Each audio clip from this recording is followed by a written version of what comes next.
नमस्कार शेतकरी मित्रांनो. तर आपण आज रोहित पेरणी यंत्र आहे, हे रोहित पेरणी यंत्र बघत आहोत. या रोहित पेरणी यंत्राला आपण बळी सिस्टम म्हणजेच मक्का पेरणीसाठी आपण कशा पद्धतीनं तयार करू शकतो. आता हा रोहितचा फण आहे शेतकरी मित्रांनो, कॅमेरा थोडं घ्या. तर शेतकरी मित्रांनो, हा रोहितचा फण आहे. या फणाला आपण ही बळी जोडलेली आहे, इथं पाहू शकतो अशा पद्धतीनं. आणि जो हा बळी आहे तिथं आपण डायरेक्ट याचा जसा यू क्लॅम्पला फिट केलेला आहे तसंच आपण इथं यू क्लॅम्पला फिट करणार आहोत. इथं बघा, हा जसा यू क्लॅम्पला फिट केलेला आहे अशाच पद्धतीनं हा यू क्लॅम्पला इथं फिट करून घ्यायचा आहे. म्हणजेच काय होईल, तुमची बळी तयार होईल. इथं बघा, अशा पद्धतीने इथं जर फिट केला तर तुमचं मक्का पेशलसाठी बळीसाठी तयार होणार आहे शेतकरी. तर अशा पद्धतीत जर तुम्हाला बळी करून हवा असेल तर एक्स्ट्रा बळी तुम्हाला एक्स्ट्रा मिळणार आहेत. म्हणजे ह्या फणाला तुम्हाला डायरेक्ट जोडता येणार आहे.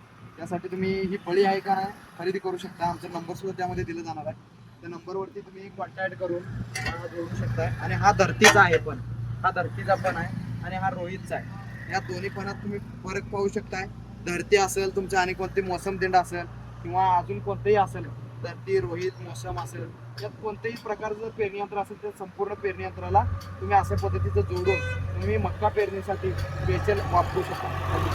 अधिक माहितीसाठी आमचा नंबर दिला असणार आहे, त्या नंबरवरती तुम्ही कॉल करा आणि तुम्ही हे पार्सल लवकरात लवकर तुमच्या घरापर्यंत मागवा आणि तुमच्या शेतामध्ये तुम्ही इन्कम वाढवू शकता.